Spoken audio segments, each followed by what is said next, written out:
Quran itu unik.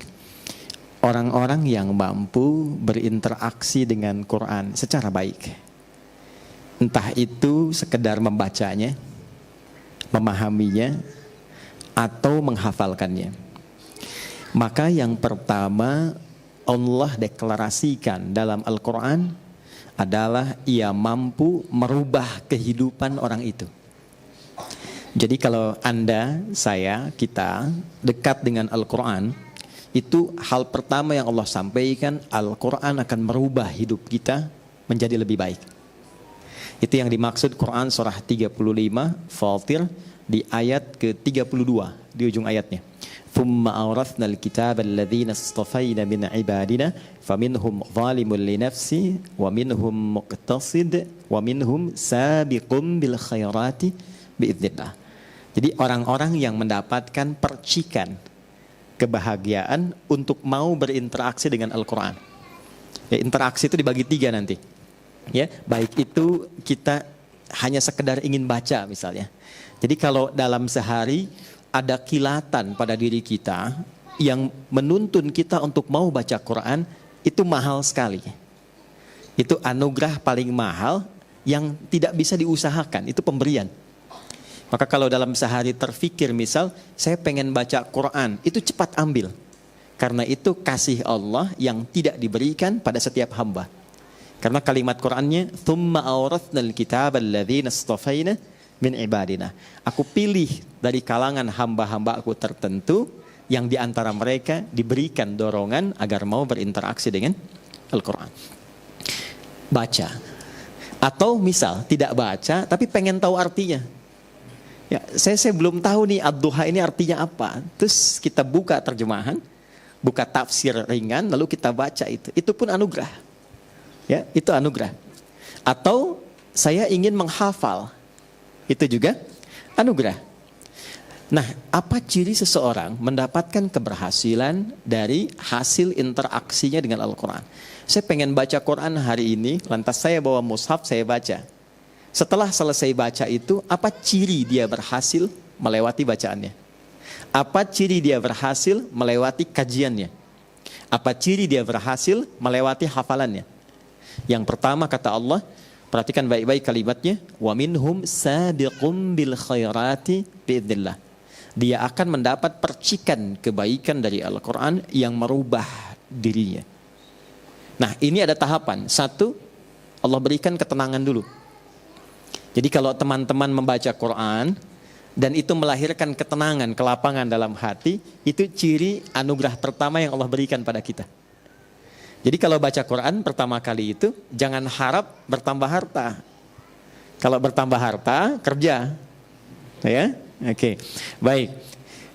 Kalau Anda ingin berharap kedudukan, berusaha. Tapi kalau Anda ingin mendapatkan ketenangan, silahkan salah satunya ambil wudhu, buka mushaf. Menariknya begini kadang-kadang.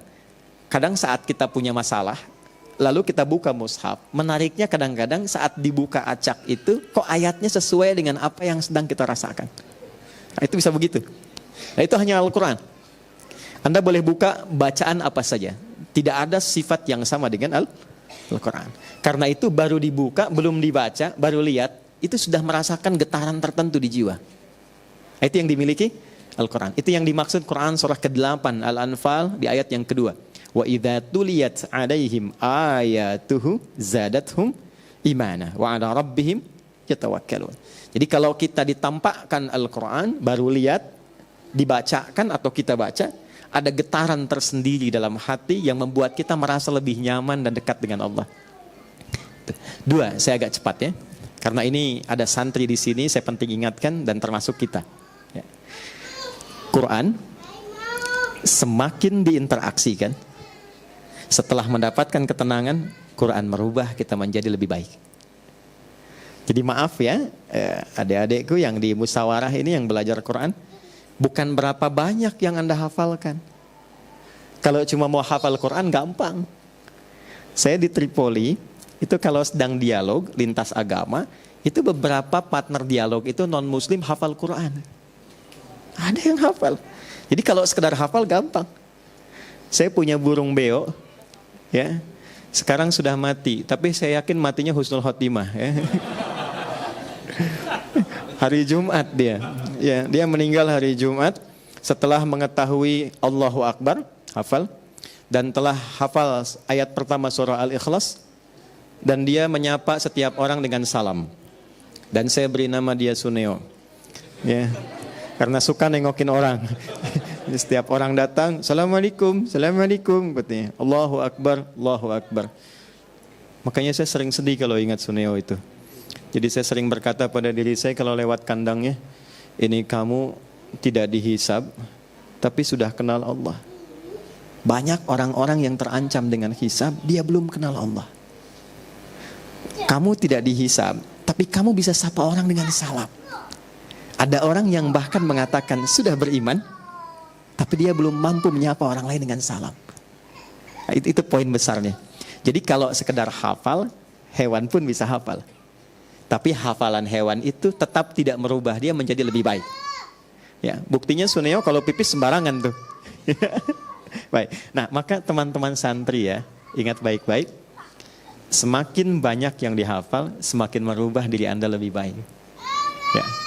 Nah, tuh diingatkan tuh. Oh, ini penting tuh. Ya. Satu, dari ujung kepala sampai ujung kaki, lisannya mesti lebih lembut.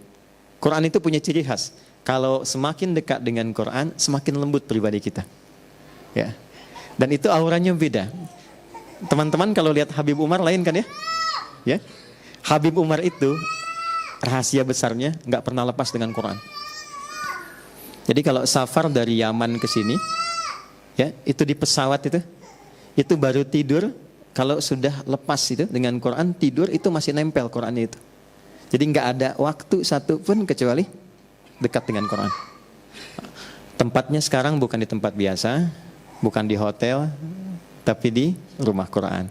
Maka sejak teman-teman masuk dari gerbang ke sini dan duduk sampai dengan kembali, saya berharap dengan kita mengaji di tempat ini, setidaknya merubah kita lebih baik setelah pulang dari sini.